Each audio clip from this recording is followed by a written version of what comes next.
Tonight on News Channel 12, live at 6, we'll give you an inside look at one student's everyday struggles with being transgender. And April showers bring May flowers, and sometimes they end up on your head. We'll show you the works and expertise behind the iconic Kentucky fashion staples.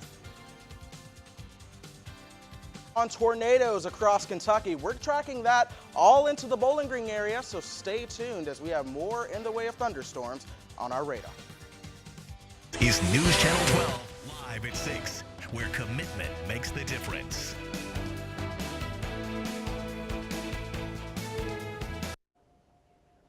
Good evening, and thanks for joining us at News Channel 12 live at 6. I'm Morgan Vickers. And I'm Devin Hall. We'll have more on the threat of severe weather coming up in a few minutes. Polls show Democratic presidential candidates Hillary Clinton and Republican candidate Donald Trump are the favorite after today's primaries. Candidates set out to win delegates from Connecticut, Delaware, Maryland, Rhode Island, and the big prize, Pennsylvania. The Keystone State has 189 delegates. The Democrats need 2,383 delegates to win the spot in the general election. Right now, CNN reports Clinton in the lead with 1,954 and Sanders with 1,241. The Republicans need 1,237 delegates. Right now, Trump is in the lead with 845. For democracy, for the Democratic Party, gets more people into the process. It results in a higher voter turnout, and Democrats win when there is a high voter turnout. We lose when the turnout is low. CNN says a sweep for Clinton could make her nomination in the general almost a sure thing. And the topic of the LGBTQ is a hot one, not just here on campus, but everywhere. News Channel 12 reporter Danny Vessels takes us on the journey of one transgender WKU student. Danny? Imagine having to hide the true you on the inside. That's what Riley McCracken has been doing for the last several years. He gave me an inside look to what it's like being a transgender individual in a family that doesn't support him. Take a look.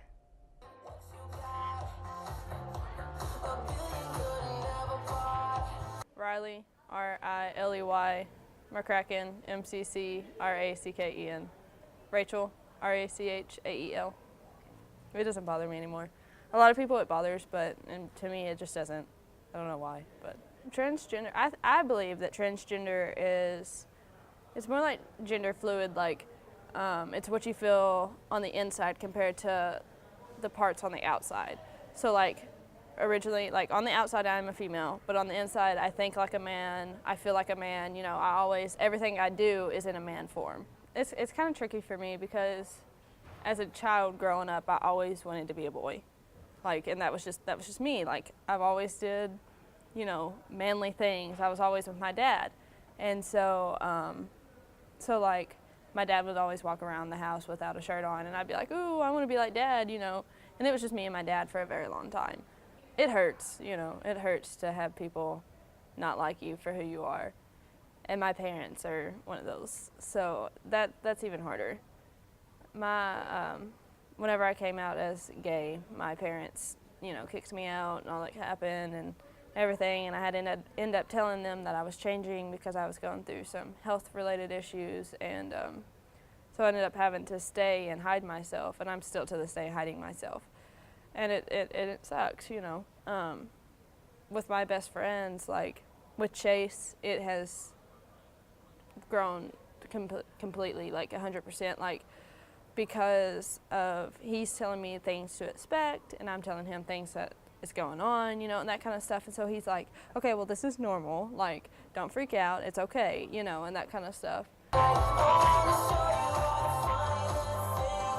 You get on that stage and you can lay your heart out. Like I did a song, not last week, but the week before, and I did Life is Worth Living by Justin Bieber. And that's like my whole life right now. Like, because me and Kendra were going through a rough patch, and you know, and there's a part in the song talking about how God gives you the strength to mend that relationship and keep going. And then at the very end, it's like the world tries to crucify me, you know, and that's just me completely, because I just, you know, I held out the trans flag at that last part of it. and everybody just went nuts.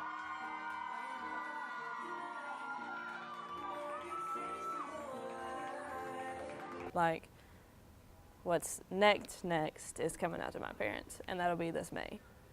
I kind of waited until after Christmas and my mom's birthday and my birthday and then my dad's birthday. That way I could get, you know, in case things go way bad, then I've had one last birthday with them, you know.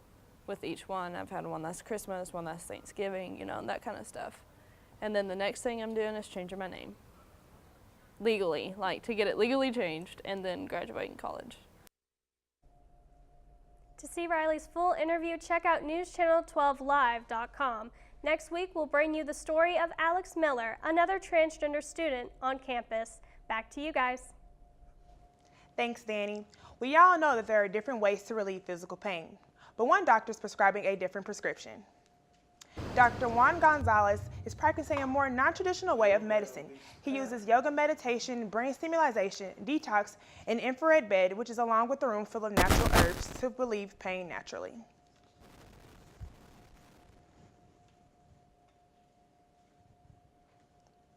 Summer is almost here, and that means boating, fishing, lake, and beach time. But what happens when something goes wrong? News Channel 12 reporter Michael Squire spent the day with the Barron County Rescue Team learning what they can do for a living. Michael? Thank you, Morgan. When out on open water, the last thing you would even want to think about is the possibility of drowning. For Barron County Rescue, they have to face that reality at any given moment. I went out to Barron River Lake this week to speak with the Barron County Rescue Team. Dive 2, how deep is it? Out on Barron River Lake, it's mostly frolic and fun on the minds of people out on the water. For Barron County Rescue, it's checking equipment, eyes and ears open, prepared to take on anything at any time, with plenty of risk. You got stuff hanging off of you, can be entangled in something, so you gotta move slowly and be very careful. Some members are firefighters, others impassioned citizens, oftentimes coordinating with police to find possible case evidence, other times to recover a body. Us going and recovering a body, it gives that family some closure. And you want to help close that for them. Barron County Rescue is a nonprofit organization. In fact, the boat you see behind me was donated by a member of the Barron County community. More costly than being nonprofit, however, is the emotional toll. The first time I ever done CPR, 17-year-old girl, that was 23 years ago. I still, every once in a while, would wake up at nighttime and have been dreaming about doing CPR on that little girl. The entire rescue and dive team is on call and in touch with each other around the clock, but regardless of the struggles, they stick together, training, trusting, and supporting each other when they need it. I love these people. They are my brothers. They're my family. And I know they've got my back, and I've got theirs. I do it because I love it. I do it because of my friends and my family. And one last thing before you hit the water. Make sure you got a good vest on, because that's the only thing going to keep you afloat. Now, if you're one to throw caution to the wind, diver Jeff Wyatt, who you just saw in the story, said to me that he's heard many young people say that they're confident young swimmers. He also said that he's had to pull many young bodies out of Kentucky waters. A life vest couldn't hurt. For News Channel 12, I'm Michael Squire. Back to you at the desk. Thank you, Michael. Chris Reese now joins us with a first look at our forecast. Chris?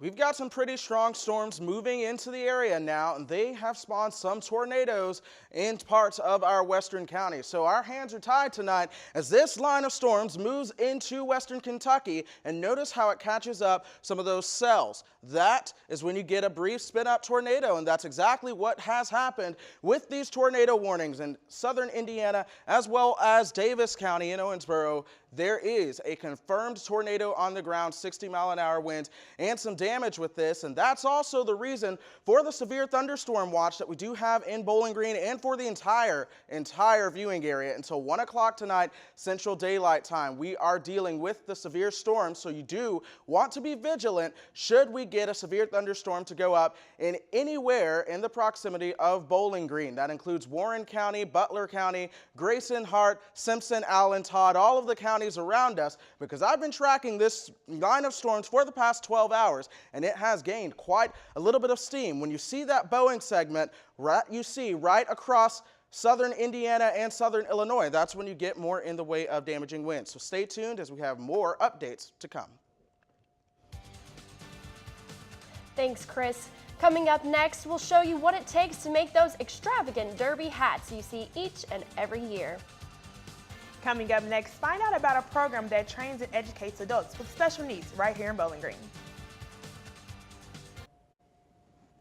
Welcome back to News Channel 12. Big news for the Kentucky horse racing game yesterday. The Breeders' Cup is returning to its old Kentucky home. Churchill Downs and Breeders' Cup officials announced Monday that the race famous for featuring the greatest horses and richest purses will return to the iconic Twin Spires in 2018. The Louisville track has hosted the Breeders' Cup 8 times, and most recently in 2011. The event is a 2-day series of races that marks the end of a thoroughbred racing season. It is currently scheduled for the first weekend in November. Speaking of Kentucky horse racing, it's a derby tradition that's been going strong for well over 100 years. And one Louisville designer's family business keeps that tradition alive. Our Catherine Gardner has the story. Hats are just a tradition with Derby. It's always been a hat event. From the headband to the fascinator to the wide-brimmed hat to the flat-out extraordinary. Kathy Olagus and her staff here at Dee's Crafts have seen it all and done it all when it comes to making a perfect derby hat for anyone.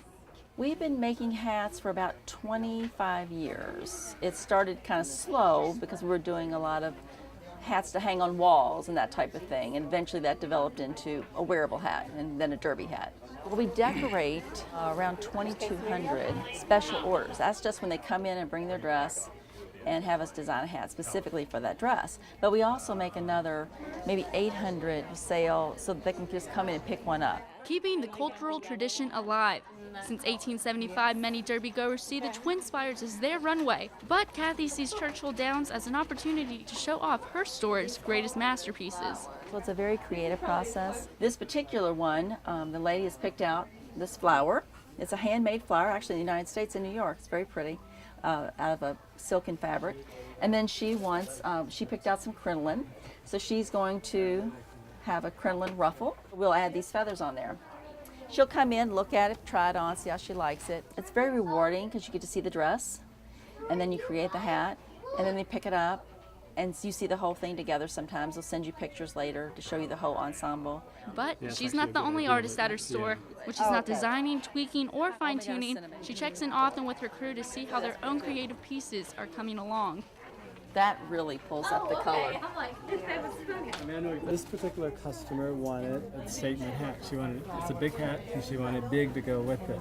I've been really happy to be here and happy to be a part of it. The New York Times calls the Kentucky Derby the single biggest social event in America.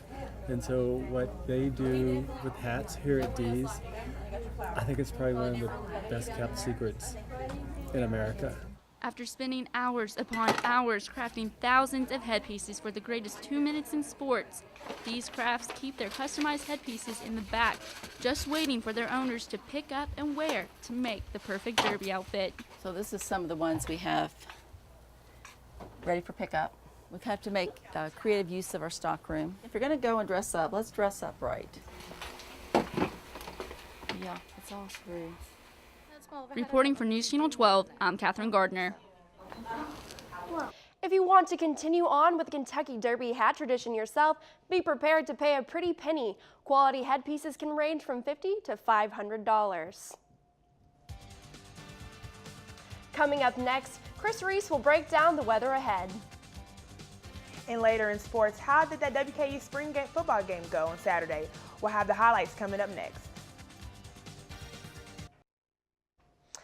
Welcome back, and thanks for joining us. You know, I had no idea that this weather was going to be this severe. I am not prepared at all. Are you, Morgan? I was prepared for some light rain, but the severity that Chris was talking about, I am not prepared for it at all. Like, I'm going to stay inside, Devin. Yeah, definitely stay we inside. need to grab our umbrellas and our rain jackets. And be sure, if you see any damage from any of the winds outside, be sure to live tweet us at WKU News 12 And Chris, tell us more about what's going on outside. I will. Weather changes very quickly. So sometimes you have a sunny morning like we had today, and then by the afternoon, you get a completely different story. And that's the story happening all across the country today, as we do have some severe weather going on right now. And that starts in Kansas. We have a particularly dangerous situation unfolding out there with tornadoes on the ground, as well as hail 4 inches in diameter. So all of the oranges and the yellows that you see out here, as well as the reds across the Central Plains. That is a very dangerous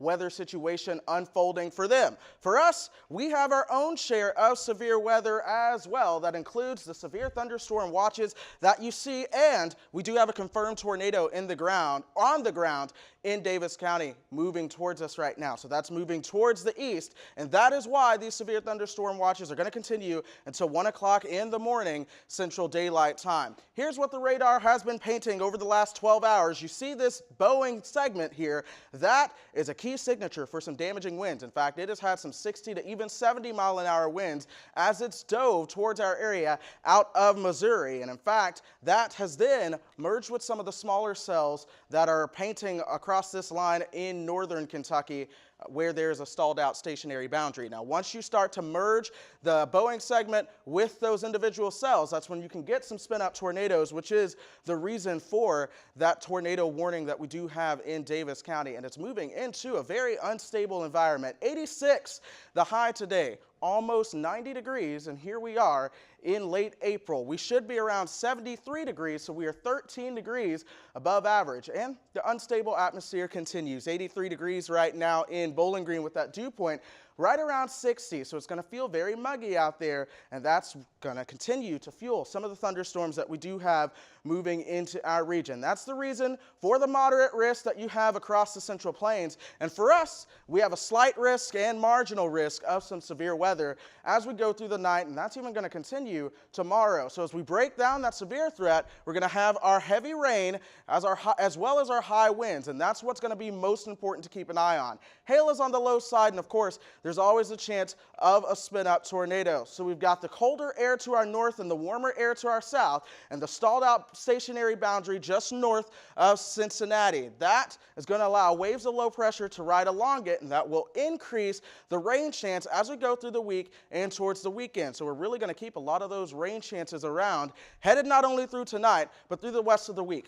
65 degrees tonight with increasing storms. Some of those will be on the severe side. 84 tomorrow. Once again, another humid and muggy day, mostly cloudy. Then you get towards the afternoon and you get more of those showers and thunderstorms starting to pop on up. As we go through the rest of the week, go ahead and keep that rain gear with you, because Friday is your only day that doesn't feature a chance of rain at this point. Though it won't be much of a washout, you're going to want to make sure you have that rain gear. Guys? The rain is coming in and helping those newly planted gardens grow. Reporter Corey McCauley went out and met some unique gardens this past week. These are going to make tomatoes. Top of the line tomatoes, grown with a helping hand. Push down, pat down. Gardeners of a different kind test out their green thumb. Think you have a green thumb? Nah. Top Crops is a garden offering training and education for adults with special needs. No. Being lazy. You gave me two. Did I? Yeah, I did. You know, I'd like to say our focus is probably more on the gardeners than it is the garden. Once graduated from high school, Top Crops offers a new kind of learning environment. Good job. So now, 3 plus 6. We plant lettuce, kale, mustard greens, carrots, herbs. And on Saturday morning, they take their harvest to the farmer's market. Every Saturday at the market, we have one gardener that consistently leans over, hugs me, puts his head on my shoulder, and says, "You're cool." One problem here with Top Crops is that it can be hard to find. Driving down Nashville Road, it can be easy to miss that Top Crop sits back here on a hill. That could all change, though, with the donation of a new sign. The $100 Solution Program at Western Kentucky University is raising money for a Top Crop sign. We have a storage shed that is really visible from Nashville Road, and we're hoping to get a Top Crop sign painted on one sign and maybe a Western Kentucky University sign painted on the other. For News Channel 12, I'm Corey McCauley. And coming up in just 90 seconds, Jeff Lightsey takes us on the WKU spring game around the bases in WKU baseball and softball, and he has an update on the track and field team. Football is back on the hill, and the WKU offense looks to pick up right where they left off the 2015 season in the 2016 spring game. With just over 5,500 fans in the stands, most people were left wondering who will be the heir apparent to WKU all-time great quarterback Brandon Dowdy. Although head coach Jeff Brom is adamant about not naming a starter yet, he kind of tipped his hand by trotting out first quarterback Nelson Fishback with the first-team offense. Now, Fishback may have started the game, but rising sophomore Drew Eccles stole the show with 322-yard performance with 2 touchdowns. A trio of wideouts topped the 100-yard mark and were led by rising sophomore Will Bush, who torched the secondary for 169 yards and 2 touchdowns. Linebacker Ben Holt led the defense with 9 tackles to go along with his INT. WKU recently announced major athletic budget cuts, and every program will face at least a 5% budget cut. The track and field team will be hit the hardest. Their funding will be cut by 50% once the new budget is implemented. News Channel 12 reached out to athletic director Todd Stewart, but he declined to comment. The Tops baseball team is coming off a sweep of conference rival UTSA. During the sweep, WKU produced what looked to be their best offensive weekend of the season. This is the first time the Tops have swept 2 conference opponents in the last 3 years. Because of his outstanding play at the plate, sophomore second baseman Stephen Kraft was named CUSA Hitter of the Week. The Tops just hit the diamond against Lipscomb in Nashville and are hoping to bring home another series win. This year hasn't been the best this season's for the WKU ladies softball. The ladies are looking to bounce back after dropping 2 hard-fought games against Sanford last Saturday at home, and today they're looking to take on Murray State on the road. Hannah Parker looks to lead the Lady Tops to a series win to close out this season's non-conference schedule. And be sure to stick around as meteorologist Chris Reese last look at the weather. Welcome back to News Channel 12. Chris Reese joins us with a final look at our forecast. That's right. We've got some severe storms moving in towards the area today, and those are going to continue to push on towards the Bowling Green area as we go through the overnight hours. The radar shows a line of storms that has been racing towards our area for the past several hours now, and it is getting ever so close. It's had damaging winds with it, as well as some hail and even a report of a tornado. That's the reason for the severe thunderstorm warnings that you see, as well as a severe thunderstorm watch. So definitely stay tuned to Storm Center 12 as we go through the remainder of the evening. The entire weather team is here, and we will be tracking the latest in each development in the weather until the overnight hours. So, Chris, what's going on outside? I mean, should people be thinking about taking cover, or? If you're under a warning, definitely take cover. If not, just be vigilant. All right. Where are some good places to stay? Inside and definitely away from those windows.